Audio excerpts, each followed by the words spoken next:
Hello, my name is Kathleen Lisson. I'm a lymphedema therapist from the United States, and I attended the first part of the V Italy Summit, which is going to be the medical mission.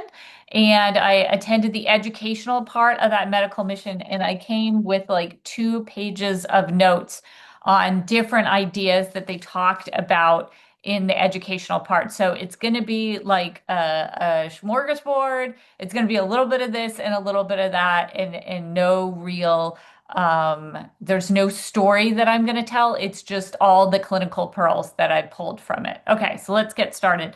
They talked about compression, and the keys, the pearls for the compression was we talked a little bit about this, what we should see in compression in the future. So we talked about potentially embedding sensors in compression. And then I'm also thinking you could also do it in intermittent pneumatic compression, so the pump. So embedding the sensor in it so the client knows that that garment is taking recordings of when it's worn, when it's used. So they said that embedded sensors could possibly improve compliance. And we also talked about high-tech fabrics. Like there are high-tech fabrics out there, but it's the cost prohibitive nature of it, which is stopping it from coming into a compression garment near you because they're focused on if they used all the high tech that's out there, that garment would be hundreds and hundreds and hundreds of dollars more. And we know current garments are hundreds and hundreds and hundreds of dollars. So realistically, who is buying it? And then an interesting thing, at least one company has said that um, we see all, especially as lymphedema therapists, like they love to show us, the garment companies love to show us this wide variety of colors, but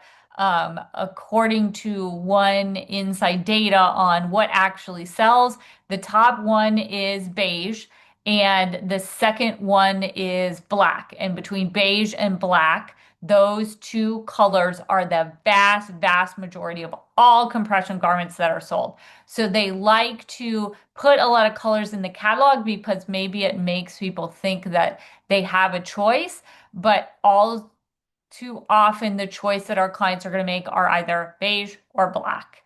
Okay, interesting. They talked a little bit about garments in heat. So we hear as lymphedema therapists that people don't want to wear their garments because they feel like it makes them very hot and the garment is really hot. But the garment actually is wicking, and you can actually see on the outside of some garments, sometimes you'll see like the beads of sweat or the moisture on the outside of the garment because the purpose of the garment is it's actually made to take the sweat and take any moisture away from the skin because what you don't want is moisture on the skin trapped underneath the garment because that's like a great environment for bacteria. So these garments are actually wicking the moisture away from the skin. You can sometimes see it on the outside of the garment. And they did research and found that the skin temperature is actually pretty much the same as with the garment on as not with the garment on. So there's something maybe going on in the perception of our clients that wearing a garment in a hot day makes them hotter. It may be a perception rather than if I touched my skin, it would actually be hot inside of this garment. Okay. And then that's also why that the skincare is so essential because from the nature of the garment, it's going to keep your skin drier because you don't want moisture in between that garment and the skin surface. So we have to encourage our clients regularly to take really good care of their skin. That's what one of the CDT, one of the keystones is skincare. And then the routine therapy after CDT is done, we talk and talk and talk about the power of skincare.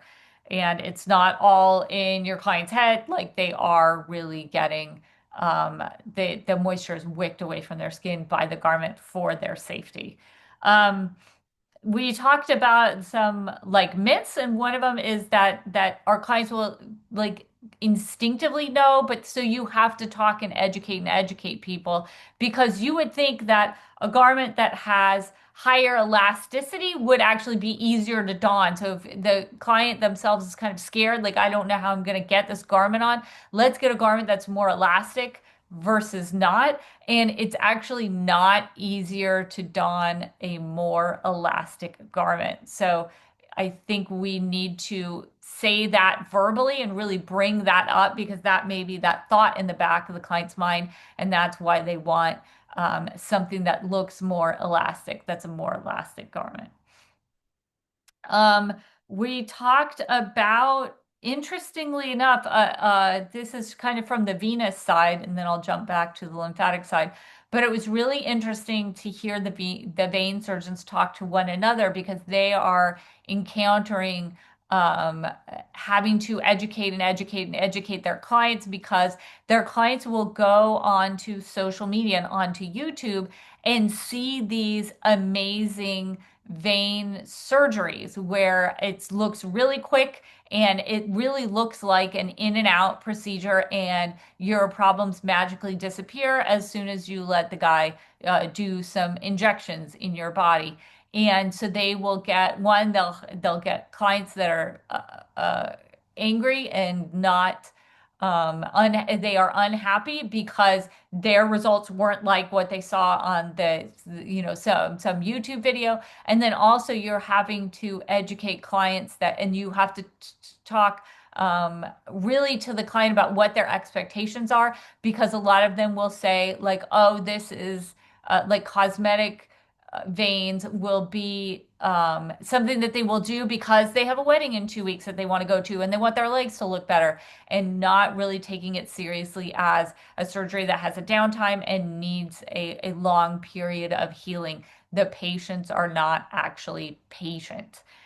So it's important for them to talk to the patient before they schedule from the surgery. What are your expectations and how long do we have for you to recover? Something that I'd not really focused on before was the need for one worldwide compression standard as far as compression class, because there are four different major standards of what millimeters of mercury from, like 19 to 22, or this millimeters of mercury, that millimeters of mercury in different nations. In America and in Germany, those the same millimeters of mercury is a different class. And the lymphedema therapist will know what I'm talking about.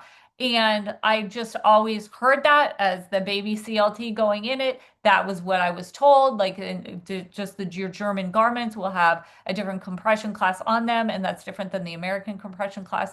I wonder what we can do as lymphedema therapists to really lead the charge on getting one universal compression class instead of four, at least four out there, in order to make it more clear for our clients and make it easier for people to get garments from different countries and be able to understand what compression class means to them, because a class one in one country is not a class one in another country. Okay.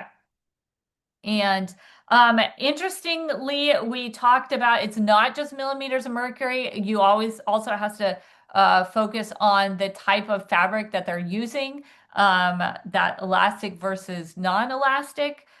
And you have to prescribe not only the millimeters of mercury, not only the body part that has to be covered, but also the texture of the fabric. And texture might not be the right word to use, but the fabric you have to prescribe, because you have to look at the texture of tissue with the person, because someone who has tissue that you can really move around because they're like the thin skinned grandma is gonna need a different type of fabric in their compression garment. So the texture of the tissues in the body, whether those lobules, whether they have loose skin, whether they have really extensibility in their skin, is going to be part of how you decide which garment you give to that patient.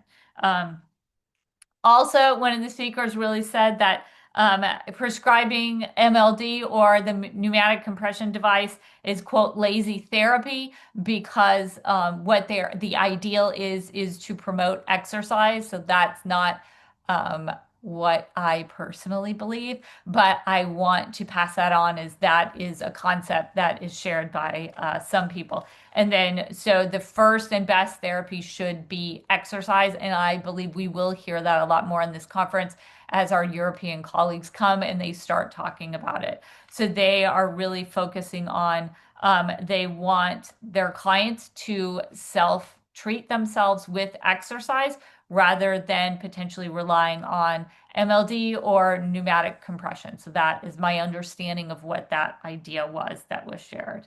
Um, and interestingly, they were talking about digital measuring. So these devices that are using the camera or other ways of measuring other than with the tape as the lymphedema therapist.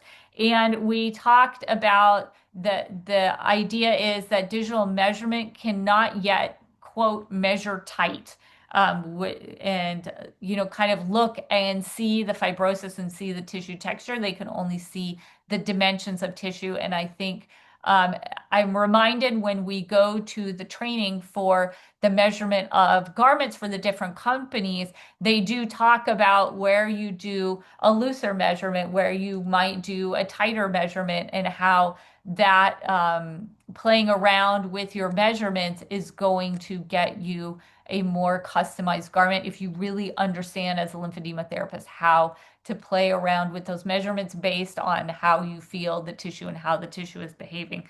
So that can't just, if there's a static imaging device that's just looking at, like a body shape, that's not going to have that extra um, added expertise that trained lymphedema therapist would to make those different measurements. Um, Let's see, page 2.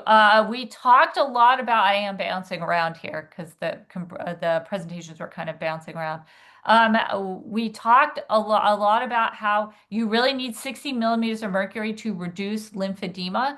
And if you have a stiffer material, you will get better reduction on that. And that's a lot of what we see. I think one of the biggest misnomers from the patient, from the client side, is they think that they can continue to reduce when they're in a garment that's like a 20 to 30 garment, even a 30 to 40 garment. That garment is going to hold the progress that the lymphedema therapist made in the actual decongestion, but it's not going to further decongest you because you probably need something around 60 millimeters of mercury. And that is really a quality wrapping job. And yes, the body can take 60 millimeters of mercury and even higher, because think about how much pressure the body is under when we are standing in water. How much pressure is that foot? How many millimeters of mercury is the foot and ankle? So think about that. You are not compressing the lymphatics, initial lymphatics, if you're up to 60 millimeters of mercury and just ruining the body, as some people will tell you, because then how can people stand in water and your lymphatics are not getting absolutely compressed and you're ruining your body, which of course you're not. Of course, we're telling people to be in the water. Okay, I love this clinical pearl. The suggestion is don't do liposuction before you reduce edema thoroughly with decongestive therapy if there is pitting edema. And it was really talked about you have to press in for, I think that they said 2 minutes. So not just this nice little 10-second test to see if there's some pitting edema, but really get in there and see if you can move things around with some focused compression for a couple minutes. And then only if there's no pitting edema, then they don't need decongestion. So this may be great because this may be something that a client could do by themselves to test to see if they have pitting edema to better give their surgeon the ideal candidate for liposuction on the day that they go to liposuction by taking the action to decongest themselves before surgery. And I don't, this is my personal opinion, this does not just apply to lymphedema. I think everyone needs to do a pitting edema test on themselves before they have surgery to see if you have swelling before surgery. You could definitely get that MLD that will help, that decongestion that will help. Because there's a lot of undiagnosed primary lymphedema out there. Again, my opinion. The concept of movement in compression being one of the most important things people can do for their self-care. And that's kind of just the sister of like, don't rely on lazy therapy. And we can all say that and I think all of us educate you, especially the massage therapists that do MLD, educate that like you can come to me and you can spend money for MLD, but if you don't put compression on afterwards, it's not a standalone therapy. You can't just come and get a nice massage and expect to get the decongestion that you would get if you actually did um, the combination of like MLD, exercise, skincare, and compression. Um, and then we talked about the venous foot pump, not just the calf pump. There's also a foot pump to focus on that. And we were talking a little bit about how is that potentially affected when we're wrapping somebody. We did talk about that. And then interesting, and this a lot of this stuff is from Dr. Shingale, which I love. I absolutely love. It was such a pleasure to present with him in Germany last year at the CCC conference. What a font of wisdom. And he said, if the lymphatics are in sympathetic mode, so if your body is in that fight or flight, like if you're anxious, if you don't want this to be happening to you, though you give lip service and you will lie there and let it happen, but if your body doesn't want it to happen, the treatment is going to be less effective. And he specifically shared the story of he will put people in infrared therapy, but if they are scared, if they don't like hot, they don't like heat, they don't like hot days, they don't believe in it, they don't want it to happen to them, that they're not their frustration, they're not understanding this miseducation or less reduced education that we're not educating people enough. We're just shoving them in the therapy without explaining what's happening. They're they can say like, I don't know why. If they're not in control, they might have that sympathetic nervous system and just feel like life is happening to them and they're kind of getting run over by this treatment and not in control, understanding it, wanting it to happen, and putting that parasympathetic in. So he actually said, he asked the client if they like hot weather, do you like it when it's hot out? And if they say no, he will just not do that therapy for them. And I think that's something we need to think about when it's these bonus therapies that we're talking about, above and beyond the wrapping that they absolutely need, the garment that they absolutely need. He talked about the difference between going on a diet versus changing your nutrition, and there's an importance in using those two different phrases. Obviously, he has more education than me. I don't educate people on meal plans or anything like that. It's out of my scope of practice. But understanding that if you're talking about someone going on a diet, like I'm going on the keto diet, the danger is the misunderstanding is they're just going to go on this diet until they achieve that goal, and then they don't need it anymore, and like a round of antibiotics, and then the day after that the pill is gone, they are off living their own life. So the day after they've achieved the goal with the diet, then they can just leave that diet behind in the dust, versus this longer and more nuanced process of completely, possibly completely changing their nutrition, really understanding the impact that nutrition is having on them. So he wanted to talk about those two concepts, and it's part of this educate the clients. And Dr. Chi, really, we talked a little bit about the future and AI's involvement in the future. And he had a really good point that one of the powers of AI is going to be its power to translate papers, published journal articles that are now in foreign languages into English. So I got from that comment that I am very excited about what's going to happen in the next 5 years as we're finally seeing We can't just say, oh, there's no research out there about that, because we're about to get potentially a deposit of research from the past 25 years that we haven't been able to access because it hasn't been in a language that we can understand. This also absolutely has happened to us in the lymphatic world in the last 5 years, where research is out there. People in different countries are publishing research, but it's not in English. So America is playing a little bit of a catch-up game. The English-speaking countries are playing a catch-up game because we haven't had this instant translation of all these documents. So it's kind of like all these safes are being opened, all the safe deposit boxes at the library, all these doors are opening. I love that it's the Jubilee in Rome. I'm going to try to push that in there if I can in the conference. I'll make that comment. Like, this concept of opening doors is such a valuable concept this year, because I believe AI is going to open doors for us. It's going to open access to all of these documents and increase. I think we could take huge leaps um, in the development of new garments, in the sharing of different therapies.